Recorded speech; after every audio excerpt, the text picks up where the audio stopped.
Seit mehr als 15 Jahren arbeitet er als Fotograf.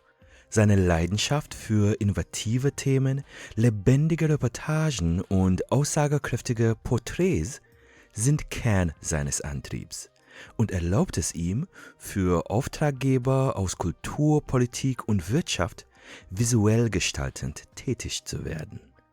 Our guest for today, Alexander Klebe.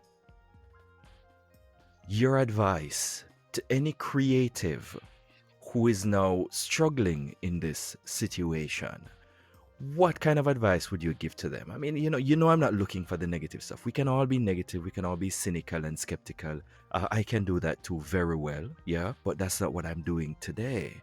I want to invite you to open your heart, as I know you can, and give some tips, some advice for creatives going through this now. What would you say?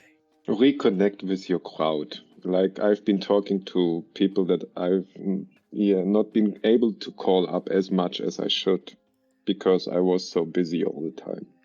Now we really have the possibility to reconnect with all those people that come up and left a mark, that we have shared some experiences with, and that you just feel the need to talk to each. You can just try to ring them up and see what they are doing, like we are doing right now, even recording this podcast. I think this is a very positive side effect.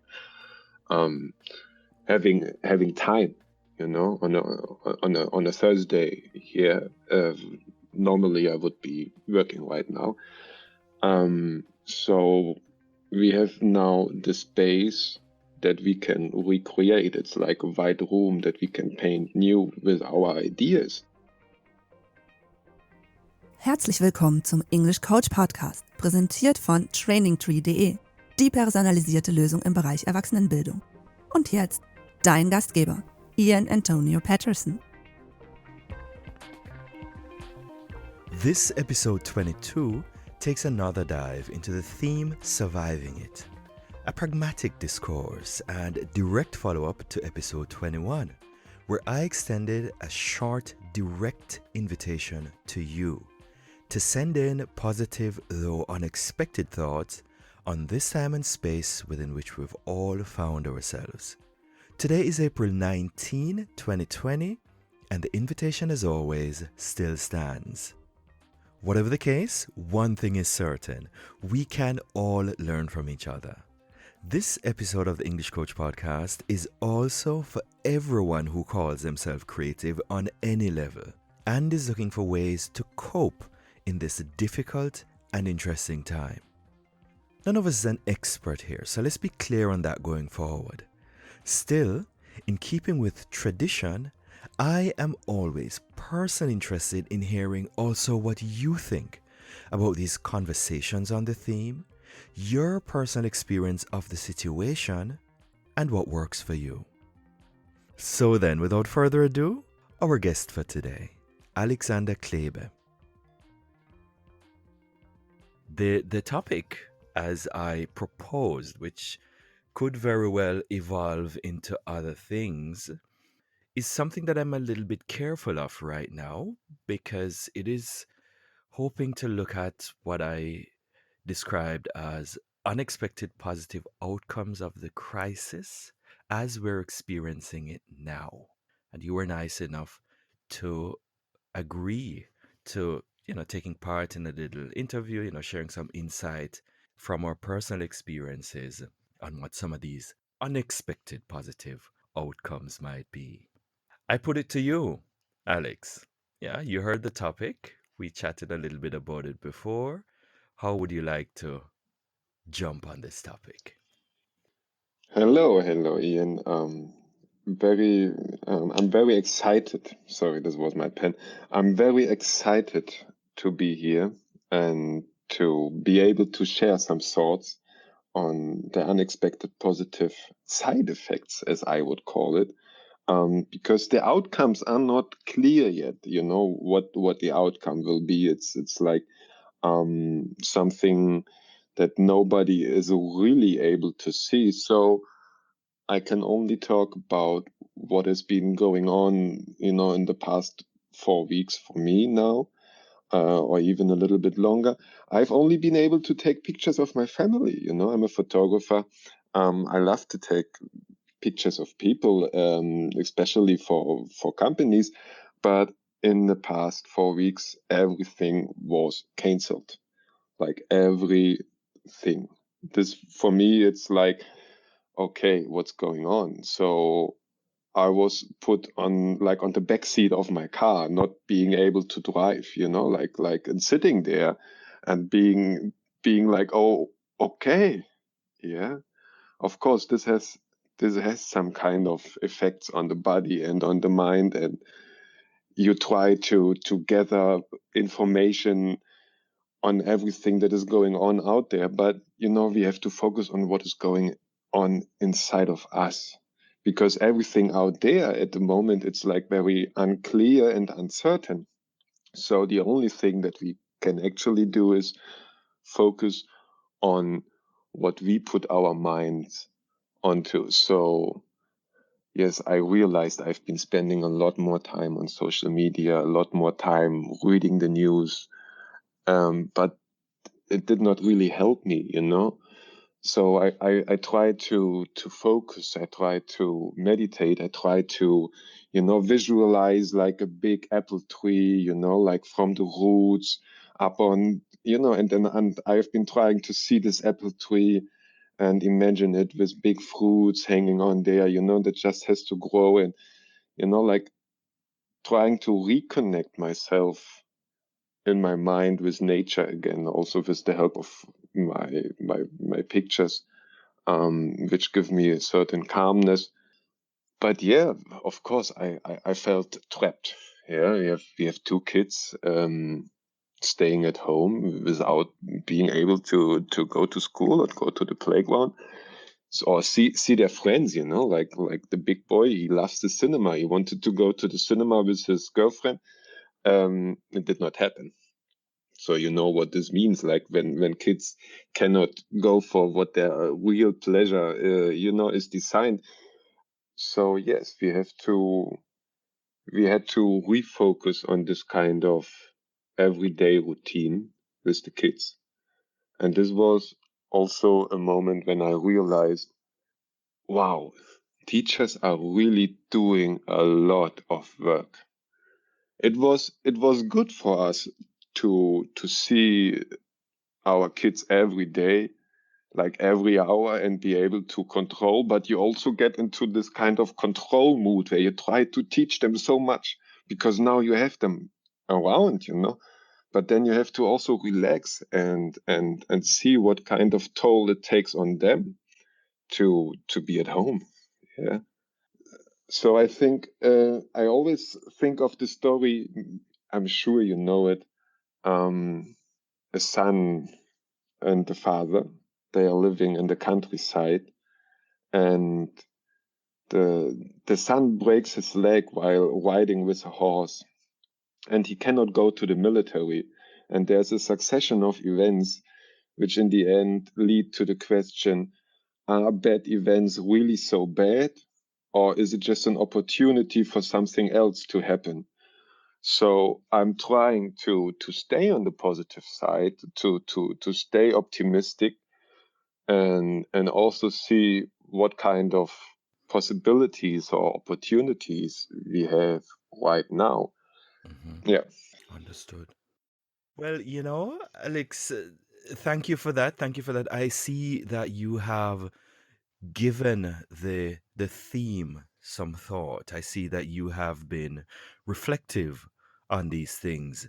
You spoke about quite a lot, and it is definitely a good topic, and it's an interesting topic. It is still a little bit troublesome, a little bit dangerous actually, because you know there are some of us who are at this time insisting on seeing only the negative aspects of it. And when you mention the mere fact that probably there might be some positive aspects, they might immediately feel somehow offended by the fact that you appear to be trivializing the situation. Now, this is why I was very careful in the first invitation I did for these positive thoughts. I think it was in episode 21.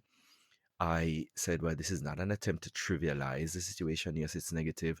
However, what are we going to do? Yes, there are things that we cannot control. We cannot control the crisis. However, what we can control is what we think about, where we dwell, or let's say the things on which our thoughts dwell.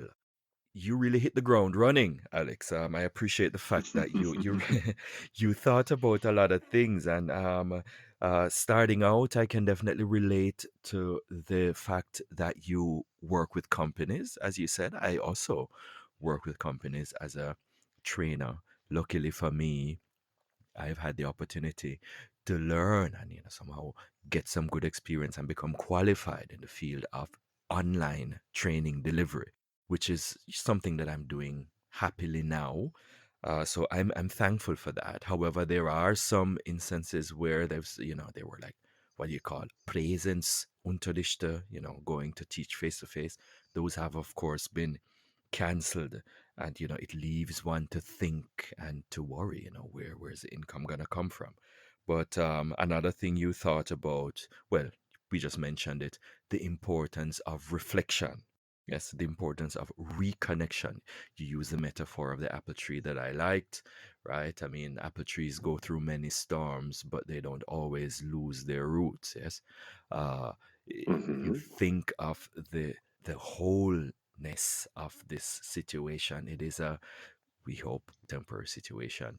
If we look at our long-term goals, more focus on these and our core values going forward, these are the things that will help to keep us grounded for sure. You also spoke about children, yes, family life, which has changed and has brought you to a new place of, again, of reflection, where you specifically mentioned, or let's say gave acknowledgement to the performance of teachers and what they're actually being asked to do. For the first time, you are called to actually recognize the value of the work that teachers do, when they get your children to take care of in school.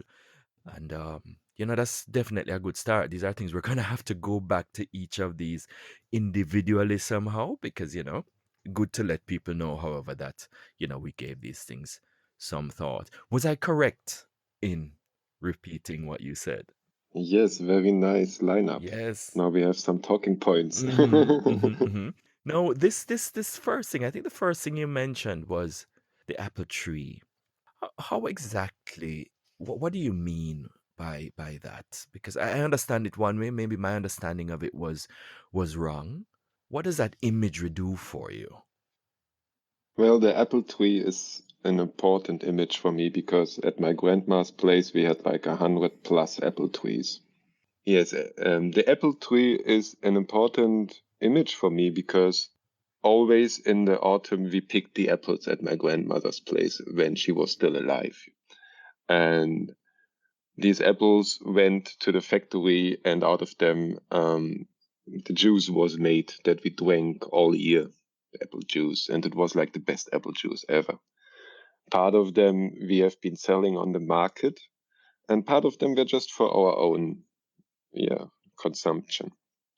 For me, the apple tree symbolizes fertility, the possibility that in the winter the apple tree looks like crippled, but then in summer it looks like full of life, and you will get the finest apples if you take care of the apple tree. But there are always these kind of seasons, and this is what I love about nature. You always have these kind of seasons, and I think these kind of seasons also affect our lives in a way we don't really recognize.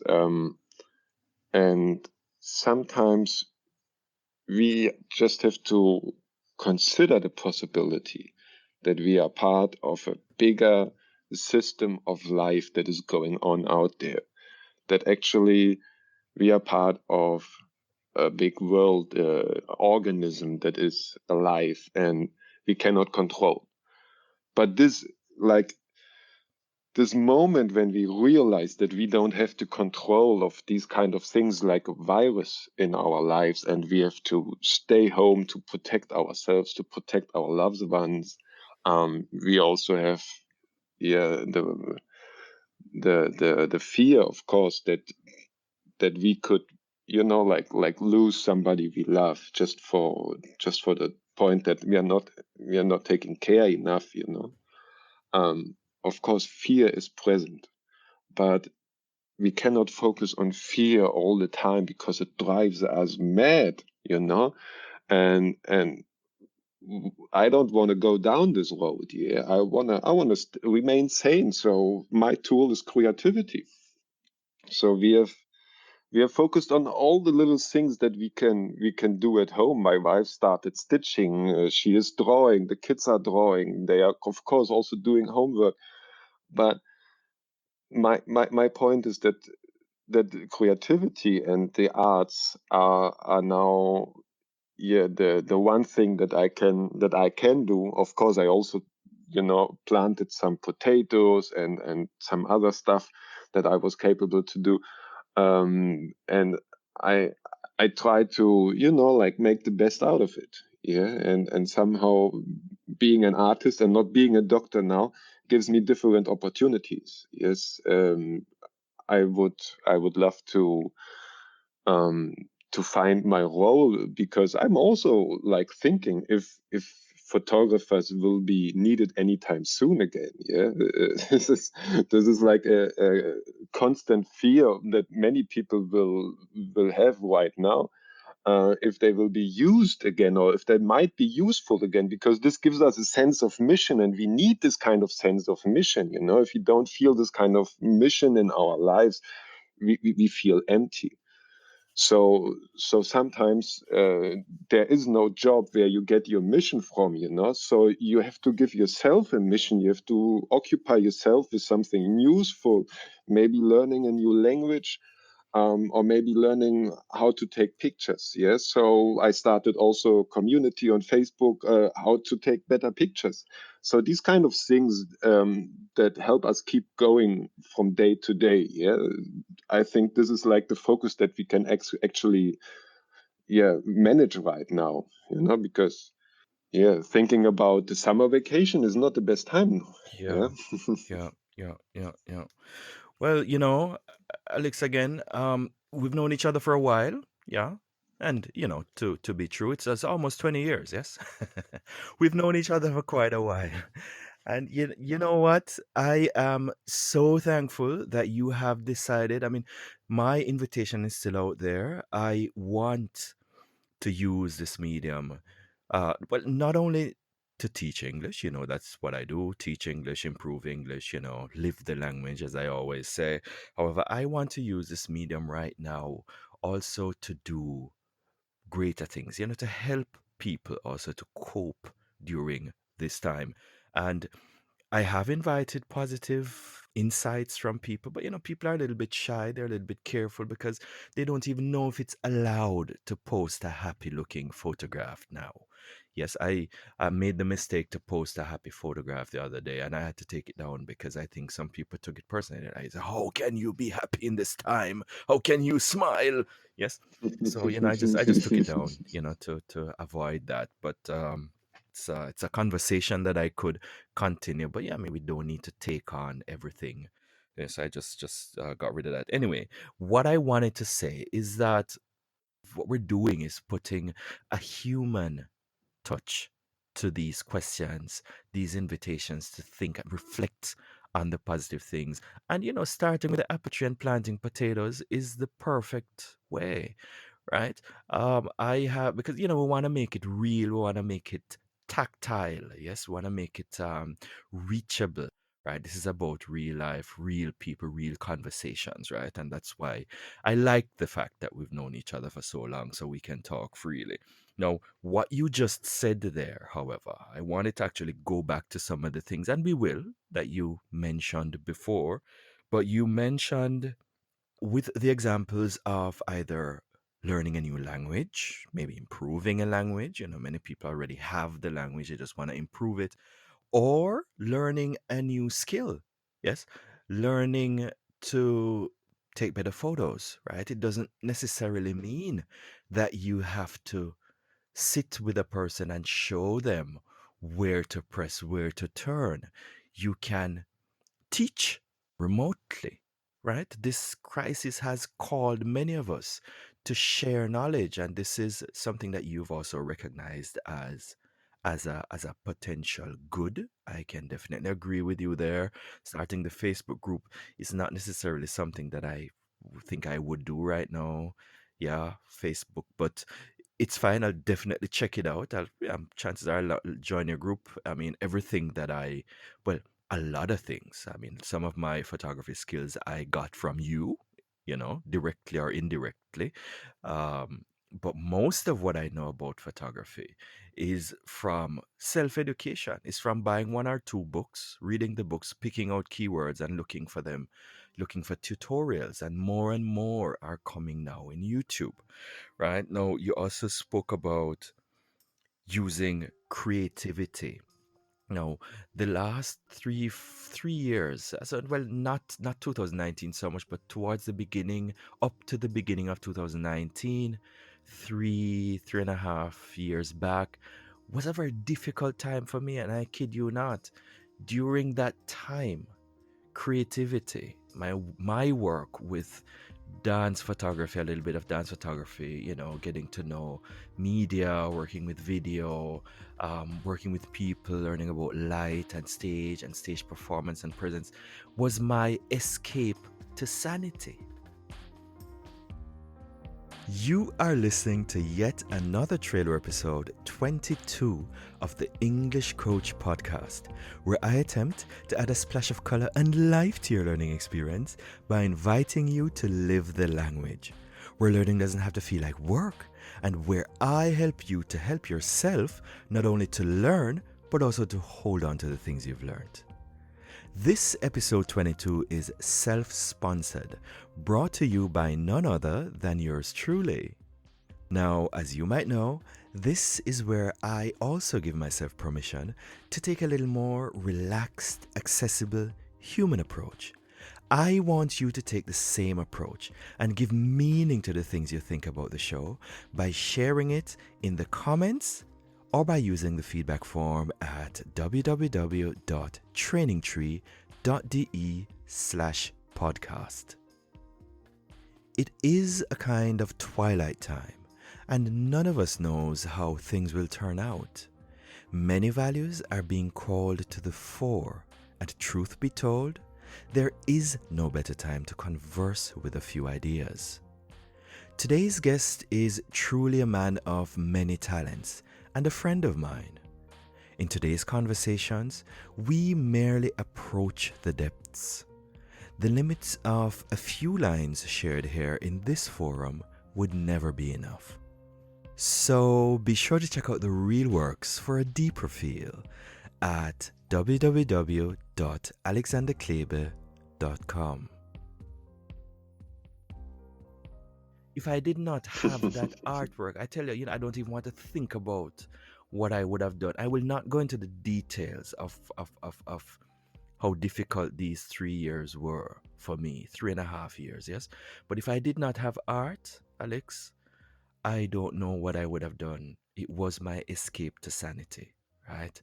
And this is something that a lot of people have. One of my favorite subjects, she was also on this show, Olga. She did a nice drawing the other. So I said a drawing of some work that we did in a photo shoot together. And she saw that whole experience as rediscovering old talents. And this is something that's helped her to cope during these days, right? So again, escape to sanity, using creativity to survive, and also probably exploring the idea of sharing knowledge. Maybe now as a photographer, you can be more of a trainer. You definitely have the knowledge for it. Yes, I do the coaching part for some photographers in my circle. I'm trying to get more consulting jobs also for companies, because I feel like many companies don't have any clue how to produce pictures in house. or how to work with different photographers in different locations. I have one client, they have offices all around Europe, and they need all the pictures on the website to look the same, or at least the same style. So they need somebody to, help them. Mm-hmm. And in the end, I get the material from different photographers, from Istanbul, from London. And I feel like, okay, there's so much that could be taught to the photographers out there, or to those who want to work as a photographer Mm-hmm. for their company, like this is the best starting point. Even when I wrote the book, I felt the need. Oh, sorry, I wrote a book and it was published last December. It's on Amazon now. And when I wrote the book, I felt the need to talk to so many people, and I made interviews with other professionals from the industry, because there's so much knowledge out there that we can actually share with others, and it's so nice to give insights into your perspective, because everybody has a different perspective on how things should work. Mm-hmm. So from this kind of exchange of experience and know-how, always there will come more out of it. Mm-hmm. It's nice that you touched on that as well, because we are also looking at some of the positives. Let's be mindful of what our topic actually is for today. The positives coming out of it, whether you call them positive side effects or you call them positive outcomes, it's positive, right? Now, I know you work in firms, right? You have worked as a photographer since I've known you, and that is, well, almost 20 years, right? You have written a book, you enjoy a position of authority, and now we're touching on possibly new models that could be thought of or offered to firms. I think that is a fantastic idea, because more and more firms are recognizing that they need a social, human internet presence. More and more firms are recognizing that they have to converse online with living, breathing people.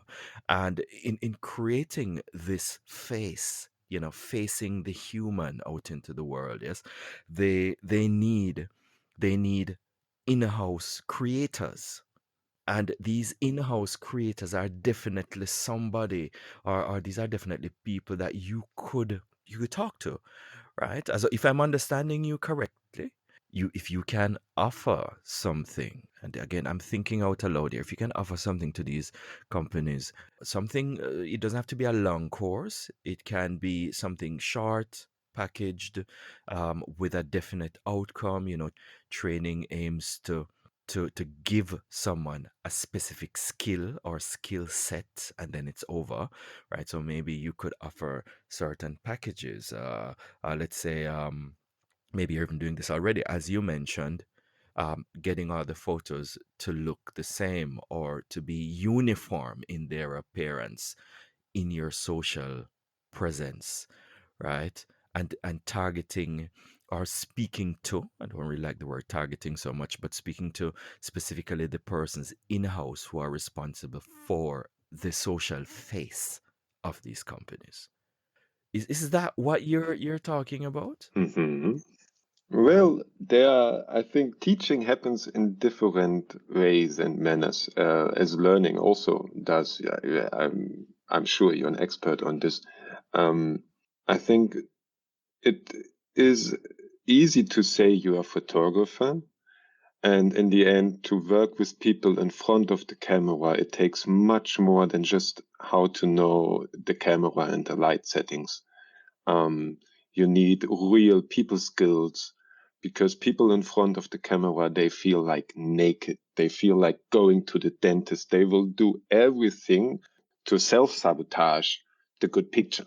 Like not everybody, but like I guess maybe around 60% of the people that I normally work with are afraid of me. So you have to. They're not afraid like because I'm looking like a bulldog, or I've been playing American football when I was younger. They're afraid of me because I'm the photographer, and I will take the picture that will be used as their picture in the social and in the company networks, on the website, so they know the importance of this one picture, or even if they have some investment opportunity coming up and they want to look the finest they can, but casual, still, yeah. So they get this, like we are a cool team and we can do everything. So they freeze. And they're going there, but they're so afraid. Most of them, yeah. I You feel the understand. nervousness. So you need these kind of psychological skills. Yes, and these are only learned by experience, by a lot of experience, I think. But yes, if you have this kind of personality that is able to connect easily with others, and you have a hand for the technical side of the pictures and of the cameras, then you have a good base to work with. We're in agreement, Alex. Now, it is no secret that you are well versed in not only the technical aspects, the aspects of light, and creating the stage, and also bringing the subject into the mood to, let's say, shine in the way that will be beneficial to them. Yes, it is no secret there. As I am well aware of that. I know the feeling. I'm not really so much afraid of you when you're in front of me with a camera, but I have great respect for the power that a camera represents and the story that an image can tell. I definitely have great respect for that. So I understand how these people feel because I've felt it myself, right? I also have to work with these psychological aspects, right? However, the things that are emerging, revealing themselves now, I got the feeling, I got an echo of the idea. So from what I understand, everybody has to live and create their own social presence. Every company wants to be seen also as human. Exactly. So now is a chance for you to go to these people. Of course, learning happens in different ways, right? And so sometimes, yes, I know as a trainer that the best way to do it is this way, and the best way to approach a learning project might be this way. However, it might not be the easiest way for the person within the company to justify financing the project. If, for example, a simple example, if I go to a company and I say, well, um, I want to help people to feel comfortable delivering a presentation, right? And I say, all right, fine, to get them to that space, to get them to start feeling, let's say, confident with themselves and losing that fear, we're going to meet in a cafe and we're all going to have 2 glasses of wine before we start. I cannot go to a company and say that they're not gonna pay for wine because it's not easy for them to justify financing that within their company. So in terms now of what we know that works is sometimes different from what will sell itself, what will encourage buy-in within the company. The HR people have to be able to justify that, upwards. But what I'm thinking of now is putting together a package that is understandable, a short package with a clear goal, and say, listen, I know that you're building a social presence. I can show you how to make sure your images look uniform, how to make sure that they're the right size for your website, and how to add storytelling to the image making that you're doing. These 3 things, very short time, project format, not more than 3 months, and in and out. The crisis as is, I don't know if it kind of helps us to think a little more in that kind of way. Also, to deliver this in a way that can also be done remotely.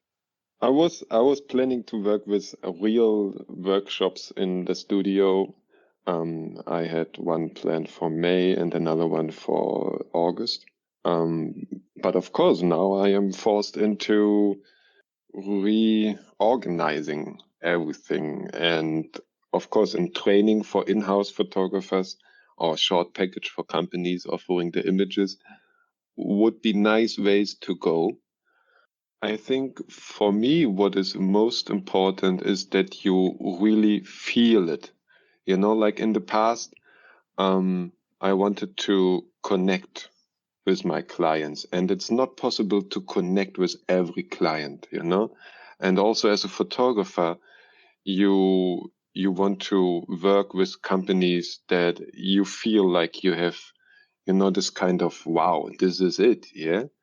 I was getting some opportunities to work for companies, and I felt like, yes, like wow, these are the companies I really want to work for, because I felt connected to their kind of mission, also what they are doing. And I think then it's a perfect match. And these kind of matches are very important, and it happens in any industry. Also for other people, it's the same.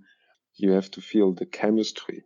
So I think teaching is a good opportunity to show other people how to do it, and then let them find their own niche where to apply the knowledge or the things they have learned, or just there are so many aspects, also on the business side of being a photographer, because you want to be efficient in what you do.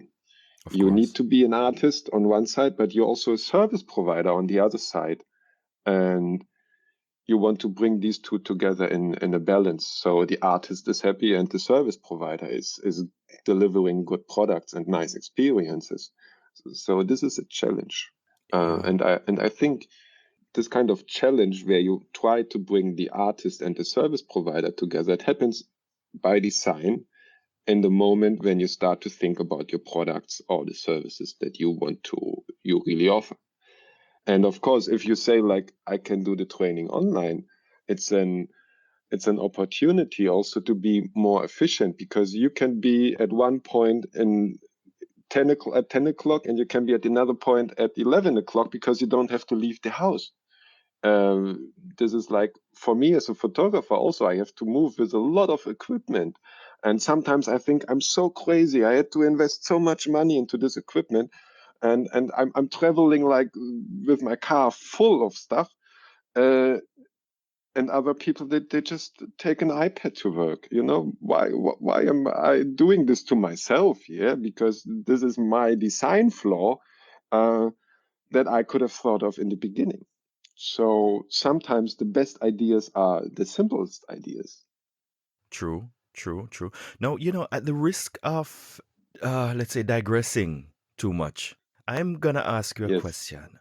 How is when you say I know that you have to work with lots of equipment. I have a little, some lights and so on, some light stands that I work with. However, you are deeper in this than I am.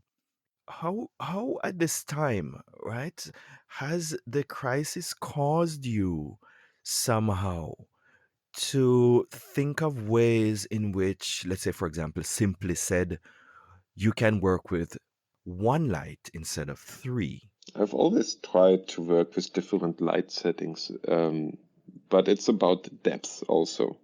Did I pronounce that right, Ian? Depth, of course. Yeah, thank you. I just wanted to. Sorry. And for most setups, I like to work with a lot of lights, as many as possible, and reflectors and flags and backgrounds, because this is like maybe the little kid inside of me playing with all these Lego toys, and these. I don't know if you got hooked on Lego Technic, but I did, and I love to make these kind of models that just work out. And now it's the same, but just in big for me. So when I set up a light, for me it's like, okay, let's see what we are gonna do here, and it's a pleasure. It's like, of course, it takes into account also the setting. Sometimes I'm on site with the company. I have to bring maybe backgrounds, or I have to include the office space.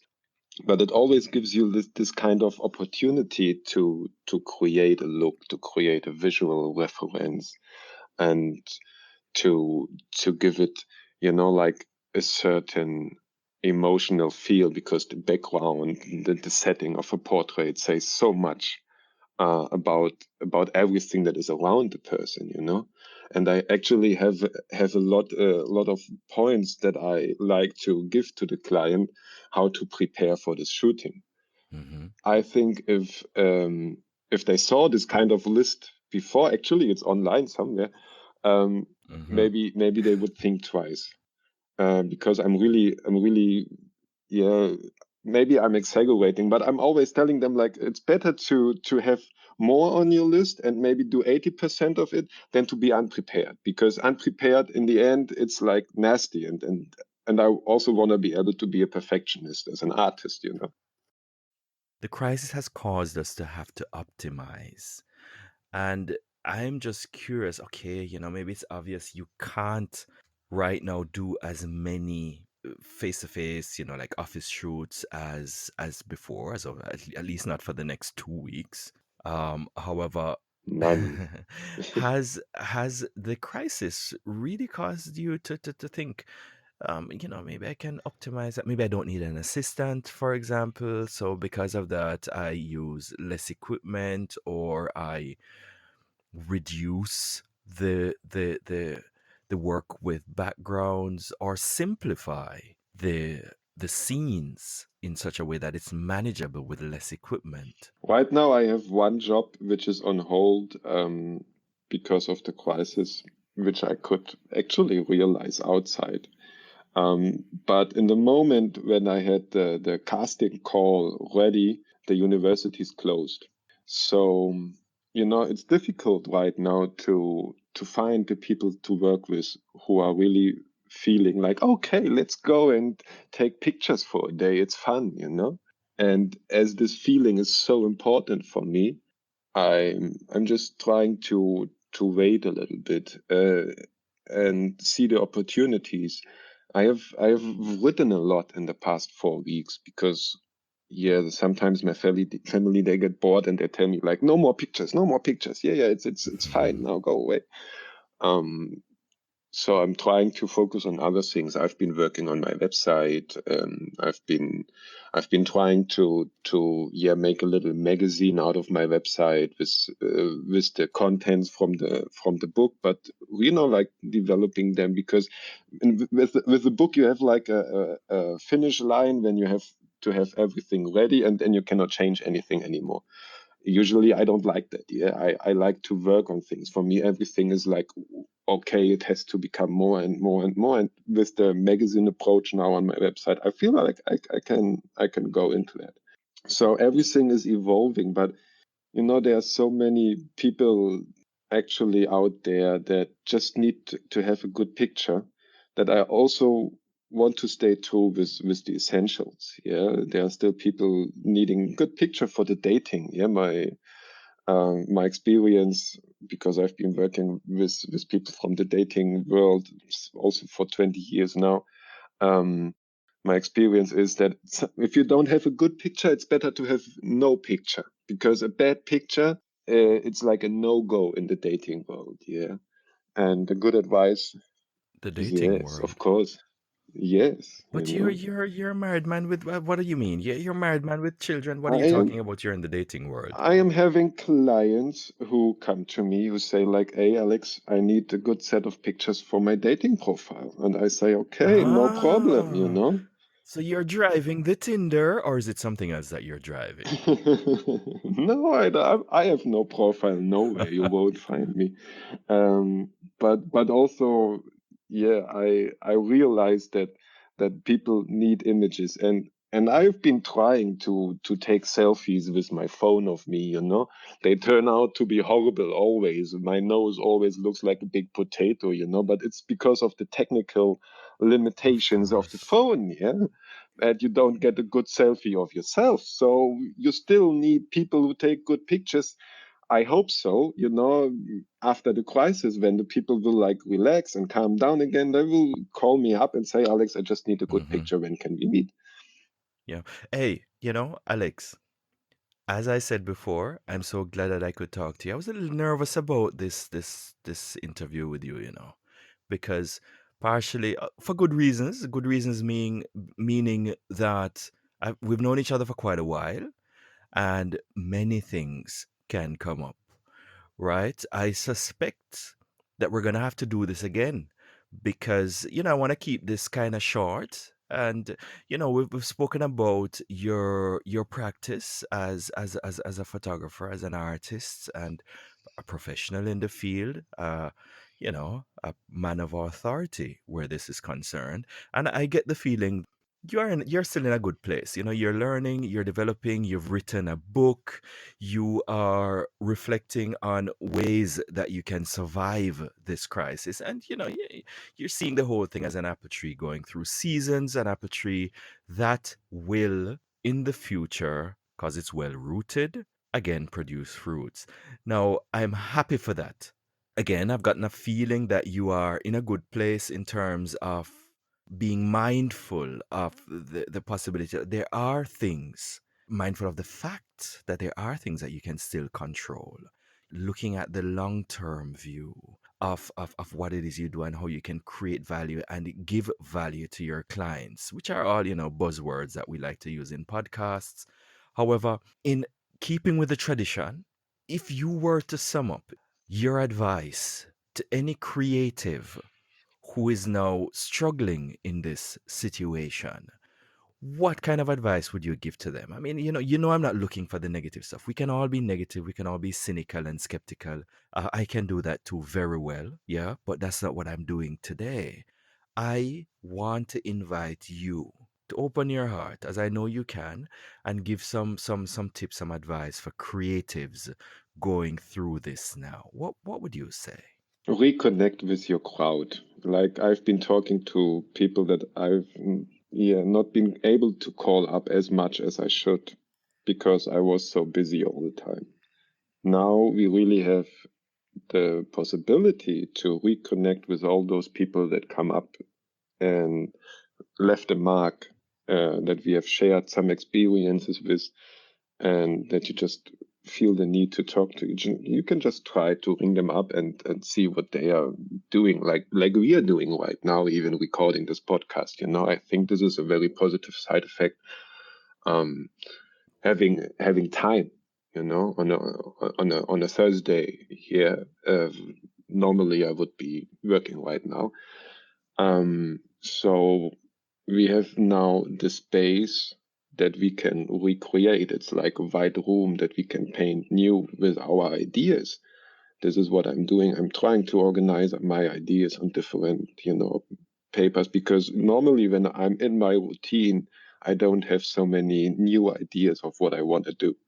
So right now it's collecting ideas and just asking yourself, what is it that really would make you happy right now? What is it that you can do that would make the people around you happy? And just try to focus on the give, on the side where you can actually help others, or make them have a smile, or help them to think of other stuff than just numbers. Because numbers in the end, they're not saying anything. I don't have to look into my bank account to know if I'm healthy. I don't have to look into the newspaper to know if the sun is shining. To be able to be able to live freely, to live mindful. I think we should focus much more on our emotional well-being, on our self-awareness. And sometimes there is a cloud on the sky, but as Osho said, you are not the cloud will pass by. So realize that you are just a spectator. And this is what I'm trying to do. Sometimes it works out. Sometimes I have to do my reset a little bit and breathe again. And I hope together we will make it worthwhile in the meantime, and steer toward a solution. I don't know how this will look like, but I hope that we will all reach it very fast, very soon. Fantastic.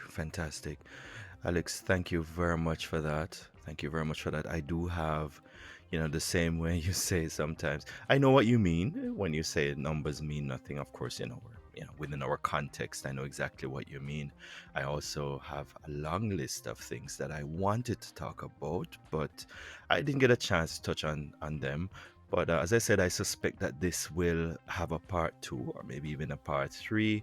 The last 2 were surviving it. That's what they were titled, the last 2 episodes. However, thank you for that. This is exactly what I want to share, what I want to put out in the world. And as I said earlier, we know where to go for the websites to see how this thing is getting worse or getting better. We see the red dots everywhere. We all can be, as I said, skeptical, cynical, negative.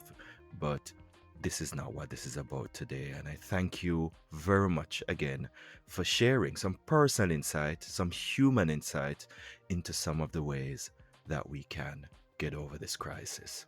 Thank you very much, Ian, for having me. You're welcome. And, in the meantime, take care of your family. I've had the privilege of meeting your family and on a few occasions, right? I experienced your daughter, Ma, and she totally blew my mind. Yes, I'm sure she will be better able to do that the next time we meet. Yeah. So, yeah, man. So, as well, in the meantime, Alex, again, 1,000 thanks for this. I'm looking forward to getting some more insight into this crisis and surviving it. But you were really the first to specifically focus on the positive aspects, and I hope to develop this line of thought further in the future. I'm very much looking forward to it. Thank you very much, Ian, and have a great day. Thank you. Same to you then. With a small win is always a good way to begin. Feel free to check out the show notes for this episode at www.trainingtree.de/podcast. Like it if you like it, and if you don't, lie to me. Just kidding. But still, feel free to share it with a friend, post a rating, or better yet, give meaning to the things you think about the show by using the feedback form to tell me personally what you think. This will help it to help you as it is intended to do. Subscribe only if you feel like, so you know when there's a new episode available. Season 2 is coming up, so stay tuned. Thanks for listening. Looking forward to hearing from you, and bye for now.